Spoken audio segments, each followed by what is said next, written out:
दोस्तों, मेरा नाम प्रवीण है और मैं एक गांव से बिलोंग करता हूं। वैसे तो मेरे गांव की बहुत सारी कहानियां हैं, लेकिन ये कहानी जो मैं आपको बताने जा रहा हूं, ये मेरे साथ घटी हुई एक सच्ची घटना है। ये जो कहानी है, ये लगभग 2 साल पुरानी है। जब मैं 10वीं की परीक्षा पास कर 11वीं में गया था, उस समय मेरी उम्र 17 साल की थी। मेरे गांव में सब लोग 6 बजे ही खाना खाकर सो जाया करते हैं और 7:30 बजे तक मेरा गांव पूरा सुनसान हो जाता है। गांव में सिर्फ कुत्ते के अलावा किसी और चीज़ें की आवाज़ें नहीं आती हैं। और वैसे मैं आपकी जानकारी के लिए बता दूं कि गांव में लैट्रिन बाथरूम नहीं हुआ करते थे, तो लैट्रिन बाथरूम करने के लिए गांव के लोगों को गांव से बाहर जाना पड़ता था।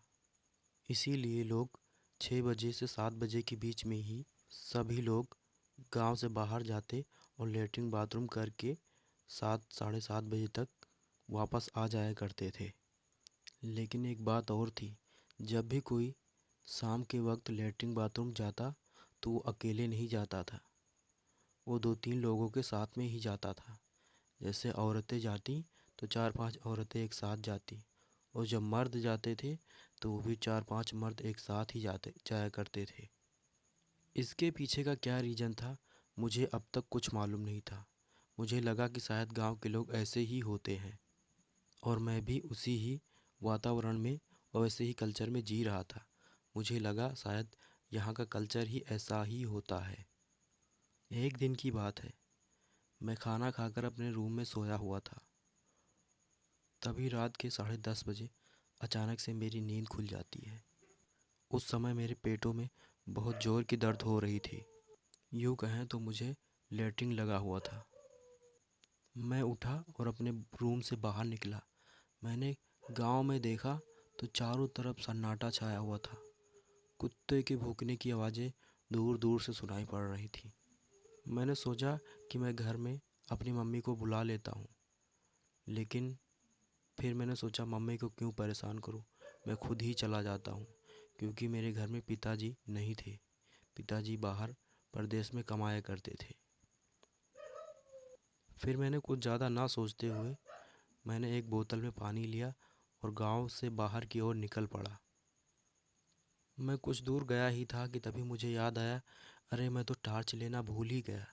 फिर वहीं पर मैं खड़ा होकर सोचने लगा कि मैं घर जाऊं, वापस टॉर्च लेकर आता हूं। फिर मैंने सोचा नहीं, अब मैं आ चुका हूं तो अब वापस मैं लैट्रिन करके ही जाऊंगा। फिर मैं यही सोचकर गांव की बाहर की ओर निकल पड़ा। मेरे गांव के बाहर ही निकलते ही एक छोटा सा तालाब है। वो तालाब ज़्यादा छोटा भी तो नहीं है, लेकिन काफ़ी गहरा है। उसी तालाब के किनारे से एक गांव से निकली हुई सड़क है और वो सड़क जाकर एक पक्की सड़क में मिलती है। उसी सड़क से गांव के लोग दिन के वक्त निकला करते हैं। और उसी तालाब के दूसरे छोर पर एक आम का पेड़ है।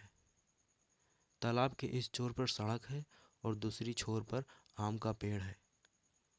उस घनी काली रात में मुझे लैट्रिन इतनी ज़ोरों की लगी थी कि मुझे कुछ समझ में नहीं आ रहा था।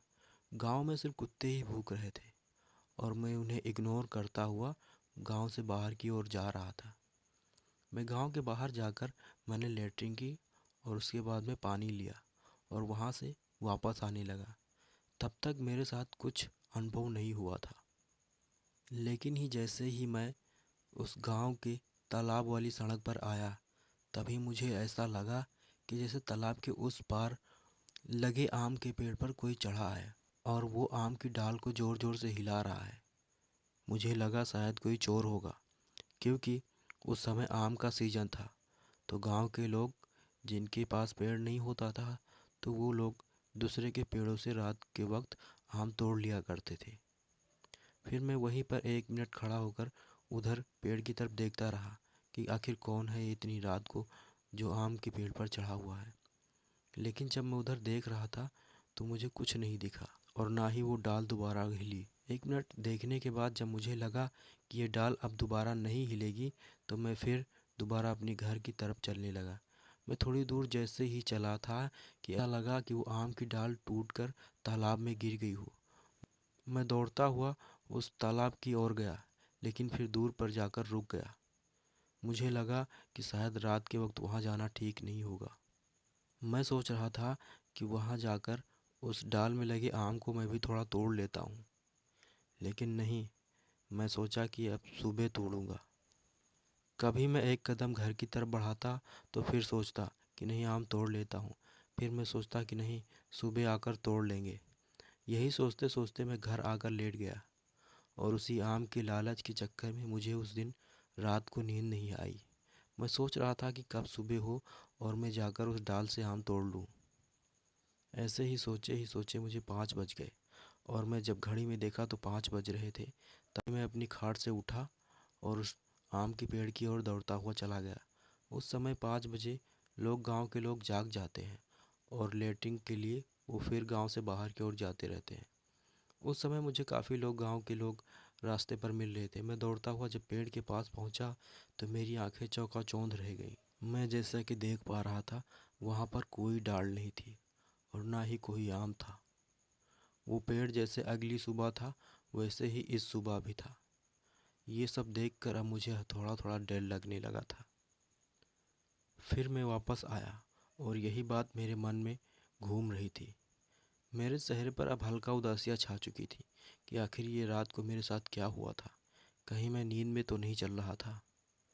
ये बात मैंने अपनी माँ को बताना तो नहीं चाहता था, लेकिन वो मुझे सुकून से रहने नहीं दे रही थी। इसीलिए मैंने वो बात अपनी माँ को बताई। फिर मेरी माँ ने मुझे डांट लगाते हुए कहा, अब तुम दोबारा उधर नहीं जाओगे, और वो भी खासकर रात के वक्त तुम कभी नहीं जाओगे। और इस बात को लेकर माँ ने मुझे कसम खिलाई। फिर मैंने माँ से ज़बरदस्ती पूछा कि आखिर माँ, ये हुआ क्या था। फिर मम्मी ने मुझे बताया कि उस तालाब में बहुत दिन पहले वहाँ पर एक धोबन रहा करती थी, और वो धोबन इसी में कपड़ा धुला करती थी। लेकिन कुछ गांव के लोगों ने उसके साथ गलत किया और उसे इसी तालाब में मार कर फेंक दिया। तब से वो धोबन रात के वक्त लोगों को डराया करती है, और लोगों के साथ छलावा भी करती है, वो जैसा वो तुम्हारे साथ आज कर रही थी। वो तो शुक्र है कि तुम उस पेड़ के पास नहीं गए, वरना फिर तुम कभी लौट कर वापस नहीं आ पाते। और इस बात को सुनकर मैं डर गया, और फिर मैं कभी रात के वक्त मैं अपने घर से नहीं निकलता।